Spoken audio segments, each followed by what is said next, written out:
Welcome back. I just finished a 7-day water fast, so today we're going to talk about water fasting, what it's like, what to expect, what to do, what not to do, and how I broke my fast.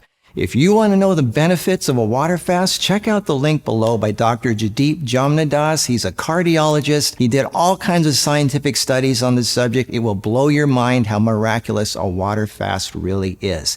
Now, I'm talking about a water fast. That's a true fast. I'm not talking about drinking celery juice for a few weeks or fruit juice or something like that. Those aren't real fasts. Those are cleanses. There's a difference. Now, there are benefits, obviously, to doing that, but that's not what this is about. A true fast is where a water fast is where you have nothing in your body except water for an extended period of time and nothing else. And when you do that, amazing things happen. Now, let's start with some basics here. For example, fat, because that's why a lot of people want to do fasting because they want to lose weight. Well, fat is your body's emergency fuel supply. It is what the body uses when it has to, when there's nothing else left to eat. It stores fat as an emergency fuel supply to tap when there's no food or anything. That's what fat is. And it will not touch that. It will never, ever touch that fat unless it absolutely has to. So if anything enters your body, anything at all that can be used as fuel, your body will stop using fat for energy and it will start using whatever it is you take in. Even celery juice, believe it or not, and I know some people aren't going to want to believe this, but celery juice is not fasting and it will break a fast. In 1 cup of celery juice, there are 2 grams of protein, 9.5 grams of carbs, and 0.35 grams of fat. It is not a true fast. Now, it's good for you. It has healing properties and all that, cleansing properties. But a true fast is just water. For example, there are people who drink nothing but coconut water for weeks or a month. Coconut water is high in sugar and fat. It's very nutritious. Matter of fact, you could live off this stuff for a long time. This is not a fast. This is a diet. Drinking coconut water for extended period of time is a diet. Just like people who drink fruit juice. There's a lot of nutrients in it. It gives you fuel. That's a cleanse. And it's a diet, but it's not a true fast. 1 glass of orange juice has as much sugar as a Coca-Cola. That's not fasting. Fasting is more than just losing fat, much more than that. When you stop having anything going into your body has to use what it has to survive. And since there's nothing coming into your mouth, it has to look around and find things to use, and it recycles old stuff. That's called autophagy. We're going to get into that in a minute. That's fascinating stuff. So it's more than just losing fat. It's a complete reset of everything. Not just your body, but your mind, your addictions, everything. It's not easy. It's not fun, but it's an investment, and good investments have bigger payoffs. See, the basic way it works is if you have anything that comes in your body that's got any nutritional value, your body will stop using fat because, hey, it's got a new fuel supply coming in, and it will start releasing insulin. The purpose of insulin is to open up your cells to receive the nutrition from the food so it can be used for energy. Now, the moment insulin is released, fat stops being used. So it's either insulin or fat being used. When you don't eat anything for extended period of time, your body starts recycling and you actually start slowing down the aging process. If you're snacking all day long, insulin is being released all day long, fat is not being used anymore, and insulin has also been connected with aging. So the more you snack, and then there's these people that eat all day long. They say, I'm barely eating anything, but I'm not losing any weight. That's because even if you're just eating just a tiny, tiny amount, you've got insulin being released, fat's not being used up. Now, if you're drinking nothing but fruit juice or celery juice and you don't have enough caloric intake, yeah, it's going to start burning fat because it has to. But I'm talking about a total rebuild here. So coconut juice is not a fast, that's a diet. Celery juice, that's not a fast, that's a cleanse. Lemon, cayenne, maple syrup, that is highly concentrated sugar. And people say, what about herbs? Can we take your herbs during a cleanse? No, I don't take anything. Water fasting is water fasting, nothing at all. There are some things that do happen when you're fasting, other than being hungry a lot, is you get a metallic taste in your mouth. There's nausea sometimes, weakness, and shortness of breath is possible. Now, when you get shortness of breath, that's a sign that you're low in electrolytes. And this is important. That is the only thing that you should be taking during a water fast. Electrolytes are minerals like sodium, potassium, calcium, iron, magnesium, things like that. Those are electrolytes, not sugar. I'm talking about minerals here. That's what your body needs more than anything is minerals. The best water to drink is spring water because it has some minerals and not enough, but it has some, and that's a good start. Now, I do not suggest you take distilled water or reverse osmosis water because it's empty. They say it's good for you because it sucks stuff out of you that doesn't belong. Yeah, but it also sucks electrolytes and everything out. Now, people say, well, put a grain of salt in there or something like that. Distilled and reverse osmosis is not as optimal as pure natural spring water, especially if that water comes in plastic bottles. If your RO water or your distilled water comes in plastic bottles, it is leaching that plastic into the bottle and you're drinking those estrogens and those chemicals, and it is not good for you. So the best thing is spring water that comes in glass bottles. All right, electrolytes. The more you flush your body out, the more electrolytes are being washed out. So you need to replace those. In a pinch, you could do this. You could go to your pantry and get Celtic sea salt and some magnesium. Most people have this. That's a good start, but it's still missing a few things. There are some commercial brand, they call them sports drinks. You can get them in single serving size stuff. Do not get the powders. The powders have flavoring, and even it says natural colors, natural flavoring. It will break your fast. It's got some sugar content in it. You don't want this. These are chemicals. This is not advised for a true water fast. Now, these same companies, for example, this one has a capsule form. Now, the capsule form has no flavoring and no coloring. This is okay because this is just strictly minerals. Here's another brand that says just capsules with minerals. That's fine. So you could take electrolyte capsules. And then there's also options like this, which is basically minerals suspended in water. Ionic minerals, whatever they call them. I don't necessarily recommend these brands. These are just ones I have lying around. But that's just examples of other electrolytes you can get. But that's the only thing that I would put in my body other than water is electrolytes. Now, a major misconception with fasting is that you're going to lose a lot of fat. You can only physically lose, believe it or not, 1 pound of fat per day. Bodybuilders in their cutting phase, where they're getting rid of their fat and getting ready for competition, typically lose 1 pound of fat per week. So if you're really, really pushing it, the most you could ever lose in fat is 1 pound per day. So I'm sorry, you're not going to lose 20 pounds of fat in a week. Most of the weight that you lose is water weight. And yeah, you're drinking water, but you're also losing a lot of water. So don't get this misconception you're going to be all thin and really good looking after a week. You're going to lose some, but again, a lot of that is water weight. All right, another misconception is people think they're going to lose a lot of muscle during a fast, even a week-long fast. Well, let me tell you something. Last week, before I started my fast, I pushed a bunch of heavy weights at the gym the day before the fast. I did my fast. I ended my fast, had one meal. The next day, I didn't eat anything, went to the gym on an empty stomach, and guess what? After having just one meal in a week, I pushed as much weight as I did the week before. After fasting for an entire week, having one meal, I pushed the same amount of weight at the gym.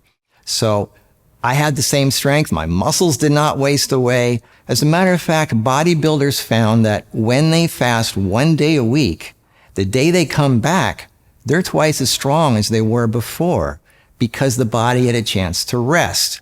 And it's just like sleeping. When you sleep, you can go to bed all tired and worn out. You had a rough day. And then you wake up the next day and you're like, oh, I have all this rebound, this new energy, this new life in you, and you think clear, your body feels better, you feel more alive. Well, the same thing with fasting. That's what it does to your body.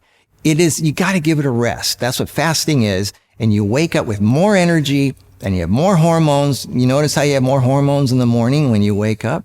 Well, it's the same thing with fasting. The fasting period is like your body's asleep, and it wakes up and it's got more energy, more hormones, and everything else. So during a fast, your body shuts down. It goes to sleep. Your hormones, your immune system, you're actually quite vulnerable during a fast. So don't get near anything that could, where you could catch something. Fasting is a very vulnerable state, but don't think everything is idle because, as you know, bodybuilding happens at night. When you're asleep, that's when you rebuild. When you're fasting, your body is going to work inside you. It is recycling all that old garbage. It's working. It might be tired, but it's working. So yeah, you're weak, you're run down, you have no hormones, no sex drive during a fast, you have no energy, you're basically just like that. But after a fast, you come back twice as strong. Your hormones are more powerful. You better have somebody in that bedroom in the morning after your fast because your hormones are going to be intense. You're going to be twice as strong. You're going to be thinking clearer. You're going to be like a new person. You're going to be amazed. You're going to be amazed. Now, there are people who say fasting is stupid. The body just eats itself. Well, yes, in a way, they're right. But again, the body is not stupid. This is where we get into the miracle of what's called autophagy or autophagy, whichever way you want to pronounce it.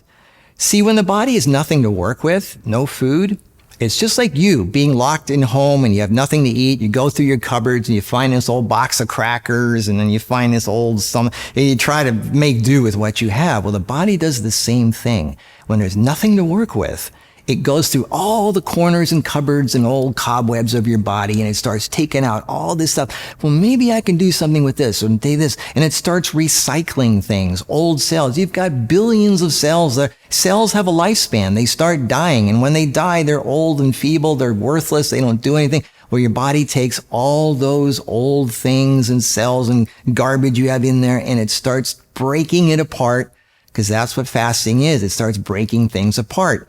And then it starts recycling that stuff into new cells. This is called autophagy, and it is one of the most amazing things that we are finding out about nowadays is how your body can recycle old garbage and old cells into new, vibrant, living cells. So the longer you go with a true fast, the fewer old cells you have in you that are gumming you up and making you slower, and then more newer cells you have, making you more alive and vibrant and younger. So yes, the body is breaking itself down, but constructively. It's important to break things down. Old things are broken down and recycled.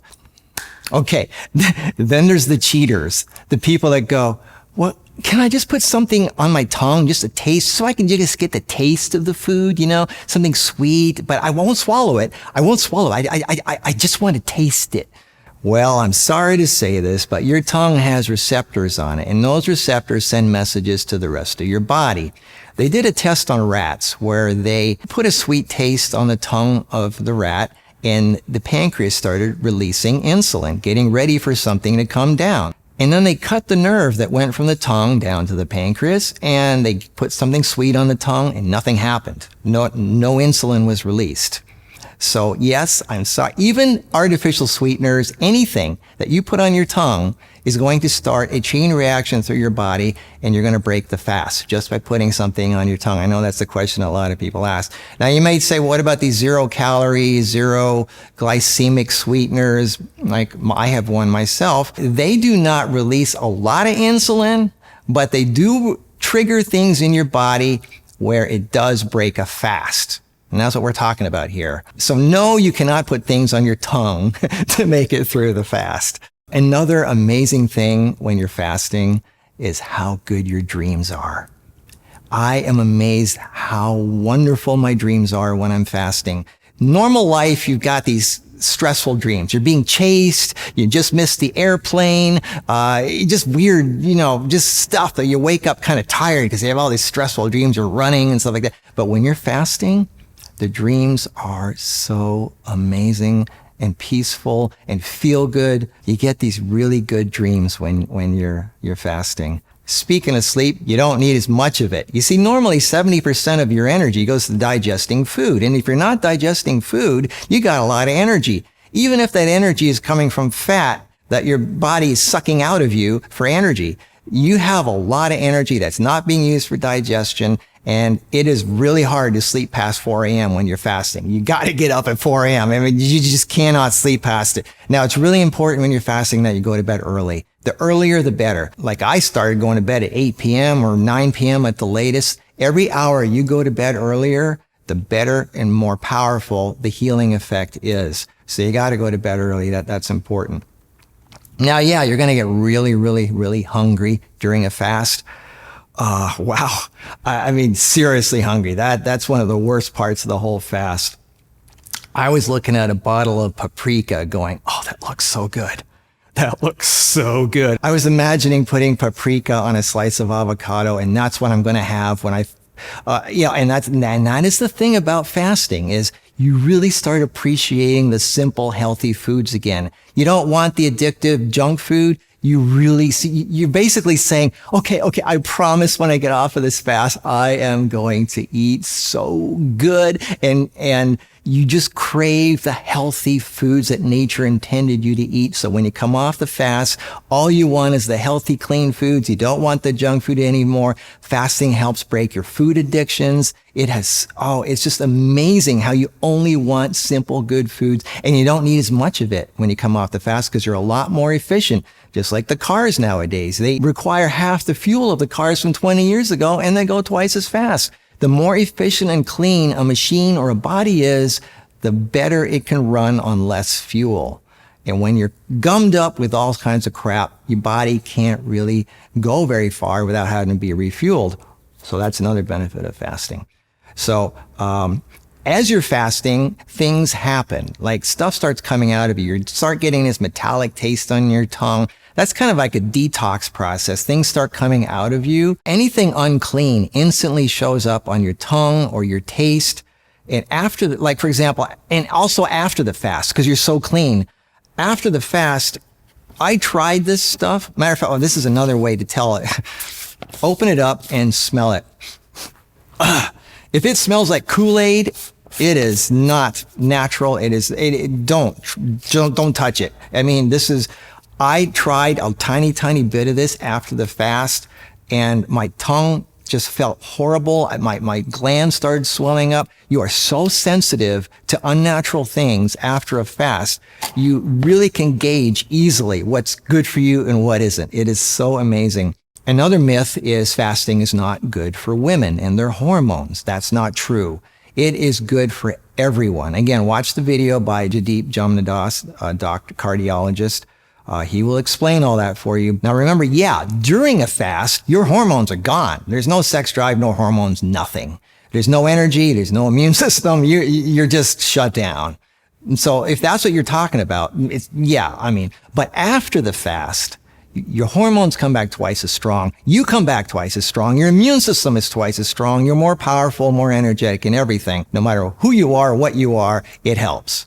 Now, of course, fasting is not good for people that are seriously underweight or anything like that, but for just basic men or women, it's fine. So how do you start and end a fast? All right. This is something that most Americans do who fast. They pig out the day before. They eat everything they possibly can in sight because they know they're not going to eat for the week. They have their big feast meal. They pig out. They're out to here. That is totally defeating the purpose of the fast. That is not what you're supposed to be. I mean, imagine pigging out and having all this food in here and you're like ready to throw up and then you jump into a pool of ice water. It shocks your body. That is not healthy. If you're going to do that, don't even bother fasting. The way you should do a fast, and I explain it in my book, Heal Yourself 101, there's several options. One is, you can stop cold turkey and just start not eating the next day, but I suggest you ease into it. You stop eating the junk food, then you start eating lighter, healthier foods each day, lighter and healthier and lighter and lighter until you finally fast and then you ease back into it. That's the best way to do it. But you don't pig out the day before. So anyway, in my book, Heal Yourself 101, this book is free as an ebook, by the way. If you don't want the paperback, you can get it at healyourself101.com. But on page 127, I have the whole thing outlined, the plan. I have several versions of it. If you're a newbie, don't fast in water for more than 2 or 3 days. Start easy. Don't go for a week. 2 days, 3 days. And then I suggest you move over to juicing, and then you go over to blending, and then you go into raw food. I think the better way is to go from junk food to blended food to juicing to water fasting, back to juicing, back to blended, and back to raw. So you're easing in and easing out of it, and that gives your body a chance to acclimate and adjust to it. So again, that's all outlined in here. Do you go to the bathroom during a fast? Most people do. They are so full of, that they will be pooping every day of the fast. I didn't go to the bathroom at all starting day one because I'm pretty clean, but that is normal for a lot of people. How did I end my fast? Well, let me tell you. Since I'm so clean, I didn't have to acclimate back into it. What I did is I did nothing but water and electrolytes for a week. And then the last day, around 2 o'clock in the afternoon, I made myself a glass of water with a spoonful of my green formula and a spoonful of sea moss gel. I blended that up and drank it. And then 2 hours after that, I had a cucumber, celery, lemon, ginger juice. And then 2 hours after that, I had myself a couple of salads. The first salad, I eased into it with some basic, just really light salad, like some red leaf lettuce and some tomato and some apple cider vinegar and lemon juice. That was it. No oils. The second salad I had after that was a little heartier. It had some arugula and kale, onions, tomatoes, a couple of dates, lemon juice, apple cider vinegar, pepper and salt. And that was it. And that's what I had when I broke my fast. Now, the next day after that, I didn't eat anything until 3 o'clock. 2 o'clock, I went to the gym. This is on an empty stomach. After only eating once during the whole week, I went to the gym at 2 o'clock, worked out, pushed as much weight as I did the previous week, came home, and then I started my regular raw food eating, which is, basically salads and stuff. So my plan for continued fasting is I'm not going to do a lot of 7-day fasts anymore. I'm not really crazy about them. It's just painful. It's not a lot of fun. What I'm going to be doing is every now and then I'm going to do a weekend off where I'd eat nothing for the weekend. And then every single day, and I'm doing it right now, every day I eat nothing till 3 o'clock or 4 o'clock. And I eat for 4 hours and then I eat nothing 3 hours before bed. And I'm already doing this and I plan on continue doing this indefinitely. So that's called intermittent fasting. Now, some of you may ask, what about tea and coffee? During that kind of fasting, the daily intermittent fasting, yes, you can do tea. That's okay. But if you're doing a pure water fast, no tea, nothing other than just pure water. So there's a difference between extended pure water fasting and intermittent fasting on a daily basis. That's not as strict. Yeah, you can have some tea in there if you want. So that's my plan. And that's just me. But yeah, 7 days is brutal. It's brutal. I mean, you crave food. So how do you get through it? The best way is to just keep yourself busy. Either sleep or keep yourself busy, but don't sit there just staring at food or thinking about food. Now I gotta obviously say, legally, consult your doctor, blah, blah, blah. But most doctors don't know that much about fasting, so that's kind of a catch-22. Now, if you're on meds, don't do fasting if you're on meds or anything like that. You got to ease off the meds. Don't do any fasting until you're off of medication or anything that you have to take, because that's not good. But get off the meds before you do a fast. The best way to start on the road of cleanliness and a new life is to just eat right, and which is outlined in this book. If you eat a basically mainly raw food vegan diet, you are going to be so clean. This is the best cleansing diet there is. Nothing beats plants. It will clean you out no matter what. It is the best, unless you're going really heavy on the sugars. Like, ease up on the mangoes and bananas and stuff. You got to have greens in there. But anyway, so yeah. Start with the diet and then ease into the fasting after that. Again, this is not for seriously underweight people. I mean, obviously, and things like that. But it is one of the most best things for your health. It's one of the most life-changing things you can do. You end up with a body with no garbage and just new cells and a new life. It resets not just your body, but your mind, your soul. It's amazing how even after the fast, there's this lingering peace in your life. I'm sitting at a light, people are cutting me off, and I'm like, whatever, I mean, you're just so much more at peace. And that, my friends, is the secret to longevity more than anything else. is having a calmness, a peace about you. And so you're clean, you're peaceful, and the world can have all its stress and it can do all its craziness, and you're just chilling and it doesn't even affect you. So fasting is an amazing thing. It might not be for everybody, but it is life-changing, and I suggest try a day or two. Try it. Anyway, so that's my thing on fasting. I hope this helped. I hope it inspired you. Be sure to check out Dr. Pradeep Jamnadop's video down below and let me know your experiences on fasting. I'll see you next week. In the meantime, have a wonderful week.